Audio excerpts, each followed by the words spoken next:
Hi guys, I'm Danny, and I started a Sunday gym because I've noticed lately that people tend to go to colleges and universities without actually knowing why they're there. And afterwards, starting jobs that are unfulfilling. So I'm interviewing different professionals to see what they have to say and share their knowledge and experience with you. I hope you enjoy it.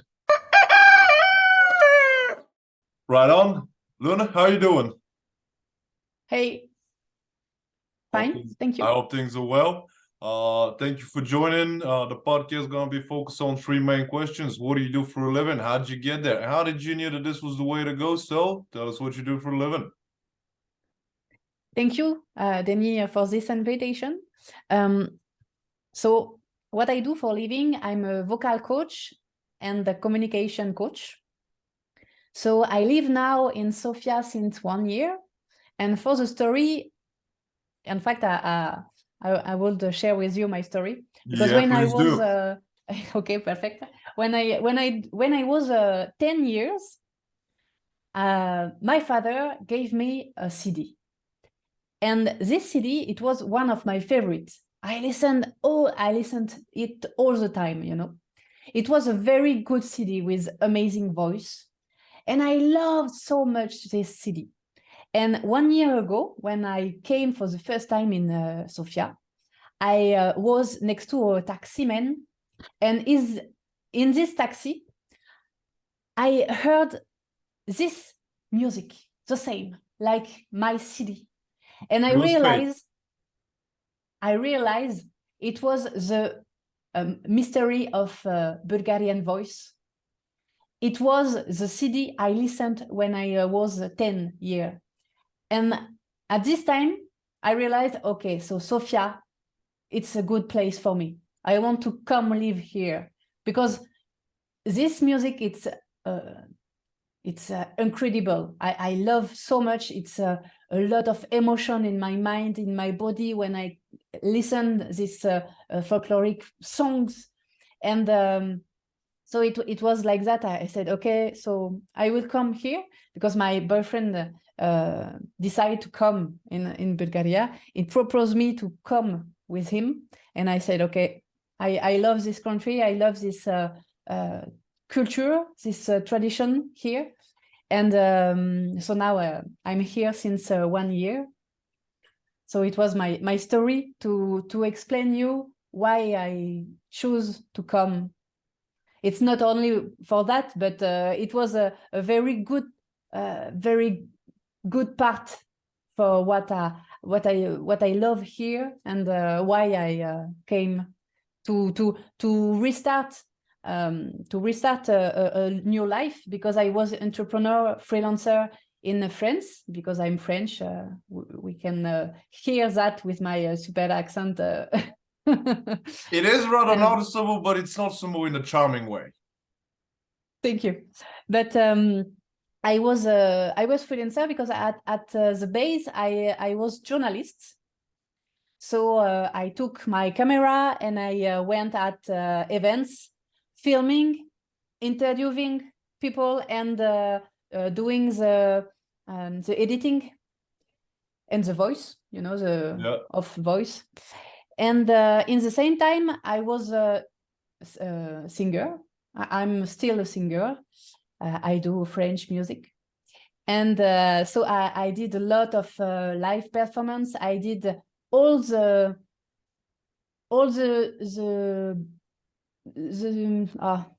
how to say in English, I don't know. I'm not super perfect in English. I was in front of the camera and behind the camera. I know all this place, so it's very interesting. And it's why I become a coach, a vocal coach and a communication coach, because I knew a lot of entrepreneurs who don't understand why they lose opportunities. Sometimes they can skip some opportunities because they don't use their voice in the good way, and they ask me to help them. And so now I help a lot of leaders, managers, people who need to speak in public, and I help them for that. and so now I do workshop, I do all this kind of thing, and of course personally coaching. Well, first of all, let me say that it's pretty good that you're here. I'm very happy to have you here in Bulgaria. Not to mention, yes, the culture is good, the folklore is nice, but the taxes are low too. So I'm really highlighting the taxes because that's not something we see all around. I just received news. I was talking to a friend of mine in the United States. In Louisiana, it's up to him. I haven't verified it, so maybe take it with a grain of salt. But in Louisiana, 60% of the income goes for the rent. Oh, that's a lot. It shouldn't be like that. So the taxes here are pretty low, and the rent as well. So it's pretty good. I'm very happy that you decided to follow the man that you're with, because otherwise we wouldn't have met. And that's a pretty amazing thing. You're right about that. And I've also noticed that people tend to take speaking for granted because we all know how to speak. And I was actually involved in this discussion. Well, no, not all of us know how to speak, because I know, and I'm not insulting anybody, right? But I know a lot of good professionals that are simply not able to explain the methodology to the interns or to the students, because they don't know. You have to know who you're talking to. Every time I'm talking to somebody, I'm trying to understand as much as possible about them so that I know how to talk to them. And when you're a very, very good professional and you're talking to an intern, he's talking to, and those people are talking to interns like they've been there for 30 years. Well, they haven't been there for 30 years. There's no way in hell they can understand what you're talking about. So this is incredibly important, and I couldn't agree more. And I'm happy that you are really into this, because it's pretty good, pretty important thing. It's been neglected. My personal opinion, of course, been neglected. I see, and I watch all kind of news. I watch local and foreign news to compare the situations. Well, what can I say? Some of the journalists don't know how to talk. Well, why are you there? If you're a journalist, you don't know how to talk. You ain't supposed to be there, and it's simply crazy. But obviously, that's again one of the reasons why I made that channel. And you already covered what you do for a living. And the next question: how'd you get there? And about because you being a journalist, you being a vocal coach, a singer. This isn't something. First of all, being a singer is not. I've had people from show business already on here on the platform. This is not, and it's never going to be a 9-to-5 job. You cannot just go over there with your hands in your pocket, do what you got to do, and leave. Because when you do that, part of the soul remains in the work that you do. You can be a singer, what is it, like a painter or something like that.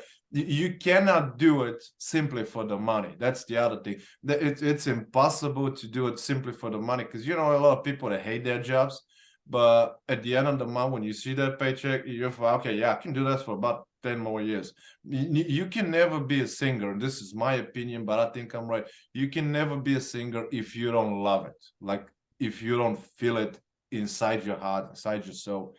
And this journalism thing, well, you're already a communicative person, and you obviously like that, otherwise you wouldn't have been a freelancer. So how did you get there? Were you walking the streets of Paris one day, looking at the Eiffel Tower, and be like, let me be a vocal coach and a journalist? Was that how it went, or something else happened? In fact, first I want to answer what you said before, because I'm very lucky, because I think all my life I did what I love. That's and perfect. For me, yeah. You have no idea. You're an absolute minority. And I'm the same, and we're in a minority here. Yes, because for me, freedom is the first thing. For me, I need to be free. And for that, I always did what I loved. So it starts with singing, because I sing since a lot of time. It was never a full plenty job, but it was because in France you can be a professional singer and be paid with like a contract. Yes. Nice. You can have a statue, like a musician statue. There is that in France. So if you have I don't know, a certain number of hours Yeah, I think it's with the same contract. here, but it's not about number of hours, but the number of performances. Like you gotta do Yes, 10 exactly. performances per month or something. Exactly. Yeah, I think we have It's the that. same. Yeah. You have the same in here? Yeah, I'm pretty sure we do. At least we did like last year. I was talking to somebody from the music genre. I actually did a video with him and we talked about it. It was so last year, I'm pretty sure it was like that. So you have this like, and I'm giving this as an example. Like I'm not sure, like 10 editions per month. Not editions, 10 performances per month. Okay, nice to know. Yeah. I didn't know for that here. Okay, but in France you can do that. But for me, I never did that. I always did medium, intermediate. I wasn't a beginner. I wasn't a professional. I was always paid for my live performance. So I was very lucky for that, and I think so. Yeah. Yeah, but And not to mention your gift comes from there as well, because it's a gift. I'm pretty sure yes, right now there are people in hell, and the torture is listening me singing. Because I cannot do that. It's not. I do it when there's a karaoke night, and I'm doing it after 3 a.m. when all the people that are left in the bar are too drunk to throw me out of the bar, so they have to listen. I know it's a torture, but because I love singing too, but I really can't, and that's why I don't do it in front of other people. I think all the people can sing. All the people can't be Beyonce, but all the people can sing. You know Serge Gainsbourg? Which one? It's with Serge Gainsbourg. We have in France we have a good writers but very bad singers. So it's possible to sing even you think your voice is ugly. It's possible. No, I took that from my father back then when he was in the military, and everybody drunk and everybody singing. Even then, it was forbidden to him to sing because he was torturing the other soldiers. So it was that level of bad. Okay. So I kind of like took I'm it. curious to know. I want to see you singing now. No, not now. Children. Okay, when you want. When the recording stops.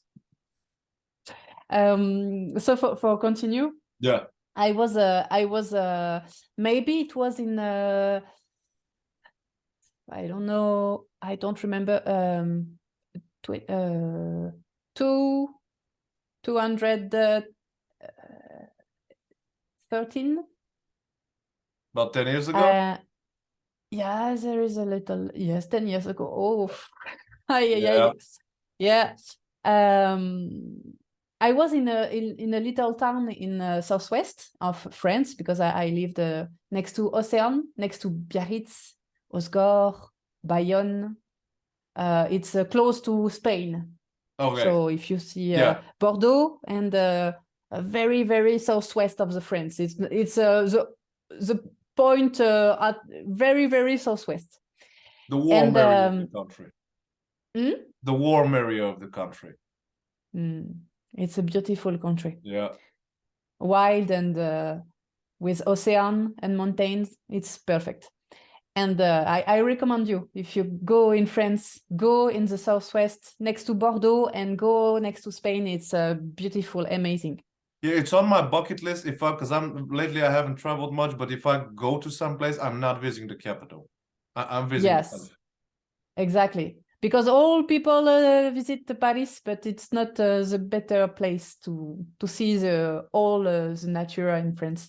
Absolutely. So I was there in a little town, and I was with a good friend of me, because I was animator with a child, and a good friend of me tell me, I know they are searching for not a journalist, for someone for helping at the TV. So I say, okay, I will go and see, and with luck, they took me. They agree for I worked, and at the beginning I was behind the computer to help for these things. The tuning, the editing. Yes, exactly. Right. For the little journal. because we had a journal with a presentator who speak, and I helped for that. And 1 month after, I said at my boss, I said, I love the journalism. Can I try? And he said, yes, you can. Okay, let's go. And I learned like that. I learned directly on the street.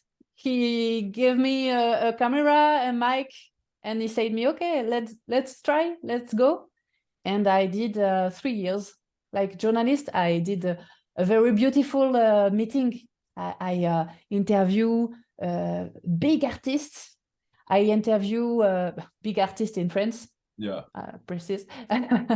I interview big politic people.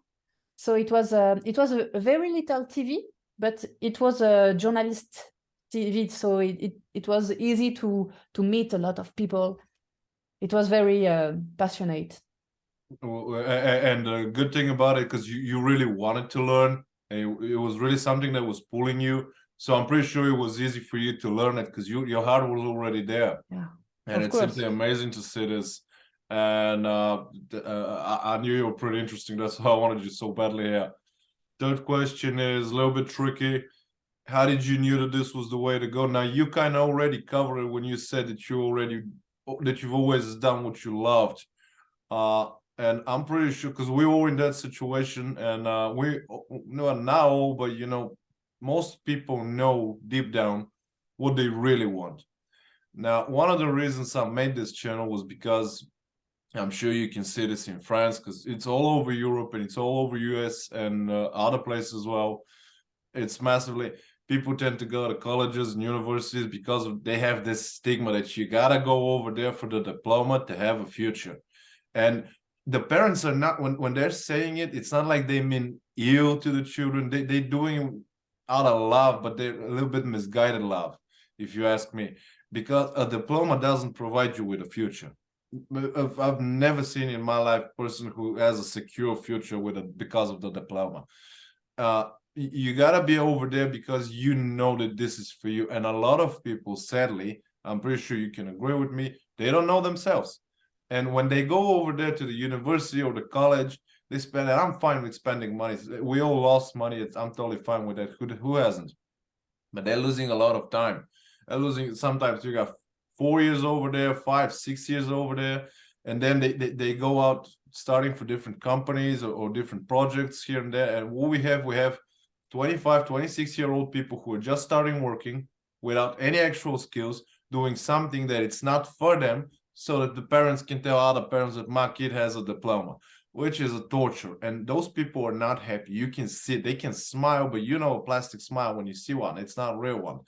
And those people are torturing themselves like that. And it's really, well, I'm not fine with that. It's not something I'm okay. So this is why I started this, to show different examples. And my question is, you already covered it, that you already did, but how did you know you love it? Was this like a gut feeling? Because the way you're describing it is like putting an old glove on your hand, like it fits perfectly for you. Was that the feeling when you had it?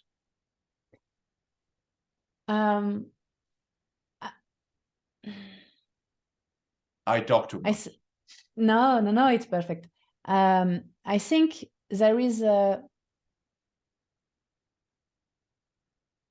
I think we need to do some stuff to realize what we love and what we don't love. It's interesting because when I was at TV, when I was at web TV, we had a lot of students in journalism who came, and it was very interesting to see, because I never had a diploma for journalism.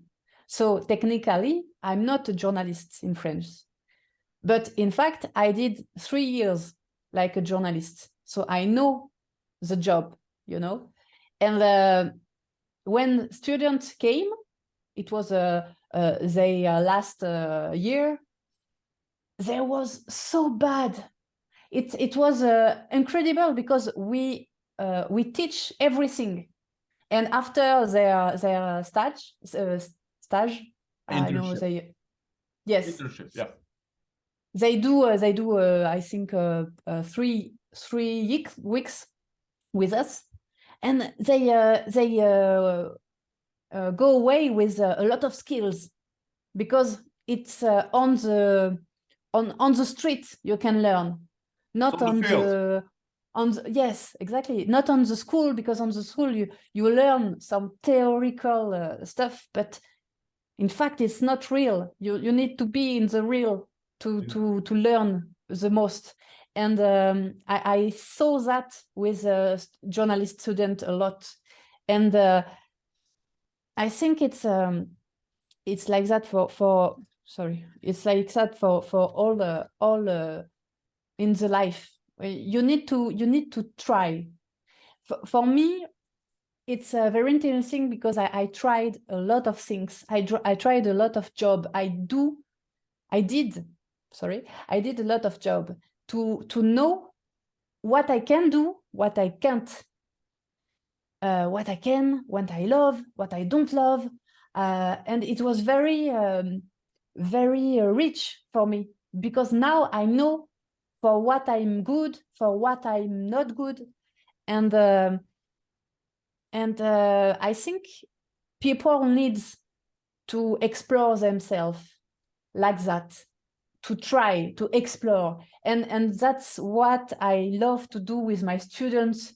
We explore the voice, we explore the communication, we explore the barriers, because people have a lot of barriers. They are in their body, but they are very like that in their body, they don't looks like that, but inside they are like that. I got you. And so we work on that. We want to destroy the barriers. We want to explore what we have inside, what we can do. And Right, and the only way to figure out how to remove those barriers and everything, you cannot do it without exploration. So you are 100% right about it. You gotta explore, you gotta test a few things, and you should never be afraid of failing. Because in all fairness, it's not really a failing, because you're trying, you see what works, what doesn't work, you pull back a little bit. So I shouldn't have used that word. I just figured it out after it came out of my mouth. It happens twice a day so far, so you know how it is. But yeah, they're definitely not a fan, but it's good testing, and it's pretty good thing that you're doing. And I'm really, really happy for you, because opening that kind of a school and coaching people like that's not for everybody. A person should really know themselves before they start something like that. I'm glad that I'm talking to somebody who really knows herself. Before we wrap it up, is there something that you like an advice to give to the viewers? if I have an advice, Yeah, well, basic advice for them, a couple of words. I think the most important thing in life is to know we have only one life. And when we think about that, we can't do not enough. We need to explore all we can. We need to destroy our barriers, because we have only one life. So it's so precious. We need to do all we can. So not Not going into sci-fi, and I completely agree. Actually, that was how I was raised up. Every generation has its moral obligation to be as best as possible, but the next generation has the moral obligation to be better than the previous one. And this is how society thrives. So, and this is how I was brought. So, you're absolutely right. We do have one life, but we definitely should live it to the fullest, to the max. So I completely agree with you. I couldn't agree more. With that said, Lune, really thank you for being here. It was amazing talking to you. Thank you, Denis. Merci. Oh, anytime. Bye. Guys, I hope this one was useful. Please follow the channel on YouTube, Rumble, Twitter, Gap, LinkedIn, and Facebook. Ring the bell and all the good stuff. Have a nice week ahead, and I'll see you next Sunday.